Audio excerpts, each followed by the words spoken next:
Hello everyone, welcome to my channel Seema Classes. Hope you all will be fit and fine. This is your Honey Dubo, class 8. Our today's topic is poem The Ant and the Cricket. This is a poem about the ant and the cricket. Introduction of the poem. A fable is a story often with animals as characters that conveys a moral.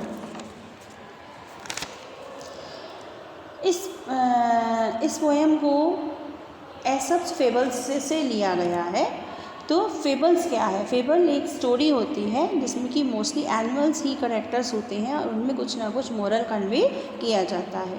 This poem about an ant and a cricket contains an idea of for teaching significance.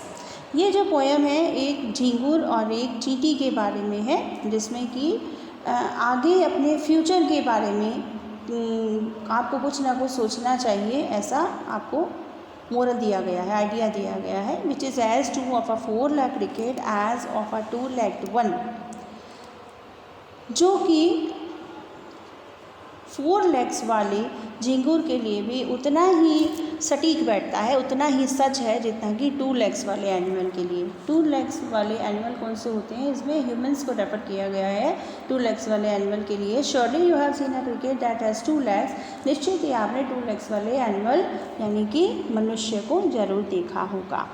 Let's start. A silly young cricket accustomed to sing through the warm sunny months of gay summer and spring. Silly यानी कि भोला भाला, young माने छोटा, cricket यानी कि झींगुर। Accustomed habitual यानी कि आदी था। एक भोला भाला छोटा सा झींगुर हैबिचुअल था, आदी था। किसका आदी था? Through the warm sunny months of gay summer and spring, गाने का आदी था। फिर चाहे वो गर्मी का मौसम हो या बसंत का मौसम हो। Began to complain when he found at home. अब गर्मी हो, सर्दी हो या बसंत हो, उसे तो केवल गाना ही गाना था, गाने का ही आदी था वो। तो उसने जो था बिगेन टू कंप्लेन, शिकायत करनी शुरू कर दी अपने आप से। When he found that at home his cupboard was empty and in winter was कम। जब उसने देखा अपने घर पे कि उसकी अलमारी जो थी वो खाली थी और सर्दी का मौसम आ गया था। Not a crumb to be found on the snow covered ground. बर्फ़ से ढके हुए ग्राउंड पर उसे रोटी का एक टुकड़ा भी नहीं मिला। Not a flower could he see, ना ही कोई भी फूल दिखाई दे रहा था। Not a leaf on the tree, ना ही वृक्ष पर कोई पत्ता भी था। Oh what will become says the cricket of me. अब झींगुर कहता है कि अरे अब मेरा क्या होगा। At last by starvation and famine made bold. लास्ट में जब वो भूख से मरने लगा, एंड फेमाइन और अकाल से मरने लगा। अकाल का पड़ता है जब हमें खाने के लिए कुछ नहीं मिलता है।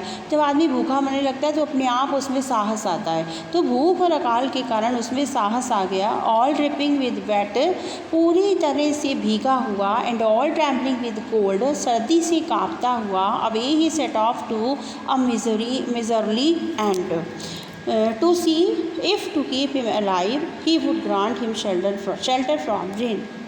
उसने क्या किया? एक कंजूस चींटी की तरफ जाने का निश्चय किया। उसने कहा देखते हैं कि अपने आप को जीवित रखने के लिए मैं उस चींटी से उधार मांगूंगा कि वो मुझे बारिश में रहने के लिए शेल्टर दे दे, शरण दे दे। And a mouthful of grain, और मुझे भोजन दे दे पेट भर। He wished only to borrow, वह केवल उससे मांगना चाहता है, उधार लेना चाहता है। He would repay it tomorrow, कल वह उसे वापस कर देगा। If not he must die of starvation and sorrow, और वह चींटी से ऐसा कहेगा कि यदि वो ऐसा नहीं करती है तो वो भूख से और दुख से मर जाएगा।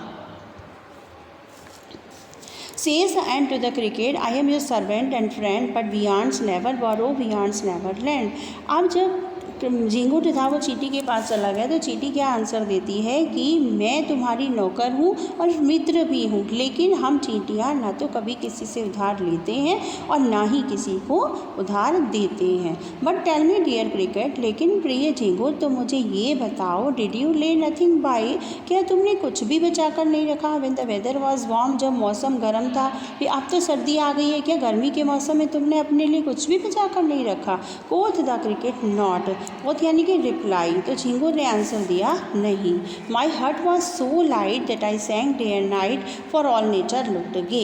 अब झिंगुर कहता है कि चूँकि मेरा हृदय जो है वो बहुत चंचल था, तो मैं दिन और रात गाता ही रहा, क्योंकि ये प्रकृति जो थी वह मुझे बहुत अच्छी लगती थी, बहुत खुश होता था मैं प्रकृति को देखकर। यू सैंग सर यू से, अब चींटी आंसर क्या देती है, you सैंग sir you say go then says the owl and dance the winter away. अब चींटी उससे कहती है कि सर आप क्या कहते हैं कि आपने गाया, ठीक है आप जाइए और जाकर इस सर्दी के मौसम में डांस कीजिए, नृत्य कीजिए। The ending he hastily lift the wicket. इस प्रकार अंत में उसने हेस्टली यानी क्विकली, तेजी से, विकेट यानी कि फाटक, दरवाज़ा, उसने दरवाज़ा उठाया and out the door turn the poor little cricket, उस बेचारे छोटे झींगुर को दरवाजे से बाहर कर दिया। Folks call this a fable, लोग तो इसे पौराणिक कथा मानते हैं। I will warrant it true, लेकिन मैं इसे सच मानता हूँ, मैं इसे प्रमाणित मानता हूँ। सम क्रिकेट्स हैव 4 legs, कुछ झींगुर की 4 टांगें होती हैं। सम हैव 2 और कुछ की 2 होती हैं। अब 2 टांगें किसकी होती है, मनुष्य की होती हैं। आप इस पोएम के माध्यम से कवि क्या मैसेज देना चाह रहा है, कवि ये कहना चाह रहा है कि हमें कुछ ना कुछ अपने फ्यूचर के लिए बचा कर रखना चाहिए, ताकि अगर कभी ऐसा मुश्किल समय होता है तो हमें किसी के पास मांगने ना जाना पड़े। और झींगुर की तरह, जैसे कि झींगुर ने चींटी से कितनी बातें सुनी, तो इस तरह से हमारे लाइफ में अगर कभी प्रॉब्लम्स आती हैं, कभी ऐसा मुश्किल समय आता है, तो हमें किसी के पास मांगने ना जाना पड़े और इतनी बातें सुनकर शर्मिंदा ना होना पड़े। तो आई थिंक पोएम आपको अच्छे से समझ में आ गई होगी बेटा। Thanks for watching.